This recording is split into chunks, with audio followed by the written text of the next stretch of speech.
లిటరల్‌గా మీరు ఎటువంటి సాలరీ గాని, ఎటువంటి ఎక్స్‌పెక్టేషన్స్ లేకుండా మీకొక స్లేవ్ ఉన్నాడు తెలుసా?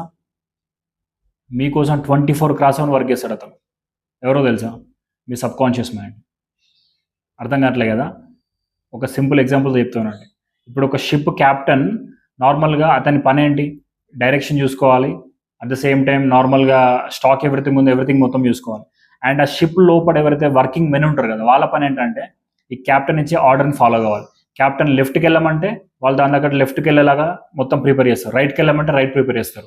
అంటే కంప్లీట్ ఇప్పుడు షిప్ డైరెక్షన్ మొత్తం ఎవరి చేతిలో ఉంటది? కెప్టెన్ చేతిలో ఉంటది. ఈ కెప్టెనే డిసైడింగ్ పర్సన్. సో, ఈ కెప్టెన్ ఎవరు తెలుసా? Conscious mind. ఈ కింద వర్కింగ్ మెన్ ఎవరు తెలుసా? Subconscious mind. సో, ఈ సబ్‌కాన్షియస్ మైండ్ అనేది ఎప్పుడు ఆర్గ్యూ చేయదు కెప్టెన్ తోటి. నువ్వు ఇచ్చే డైరెక్షన్ తప్పది. నీకేం తెలవట్లే. నేను వచ్చి స్టీరింగ్ తిప్పుతా. అట్లా చెప్తారా వీళ్ళు? కెప్టెన్ ఏసి లాగి ఒకటి ఇస్తాడు ఒకటి మంచిగా.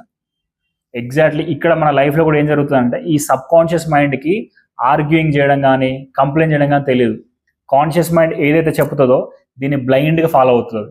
నువ్వు లెఫ్ట్ పో, నువ్వు పోయి ఐస్‌బర్గ్ కొనుక్కొద్దు, నువ్వు లేకపోతే దీన్ని డ్యామేజ్ చేయంటే ఇది పోయి బ్లైండ్‌గా చేస్తదది. ఇది మన లైఫ్‌లో ఎలా అప్లికేబుల్ అవుతదో తెలుసా? మనం మార్నింగ్ లేవాలంటే అబ్బా! నేను మార్నింగ్ 6కి లేవాలా, అంత పొద్దుగాల లేచి నేను జిమ్‌కి పోవాలా, బాడీ బిల్డ్ చేయాలా, లేకపోతే ఏదన్నా అర్జెంట్ వర్క్ ఒక 5 మినిట్స్, 10 మినిట్స్ ముందెళ్ళి అక్కడ వెయిట్ చేయాలా. సో, బేసిక్‌గా అర్థమవుతుందని చెప్పేది.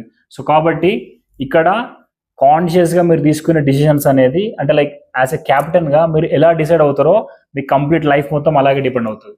So, change your thoughts. Take control of your thoughts.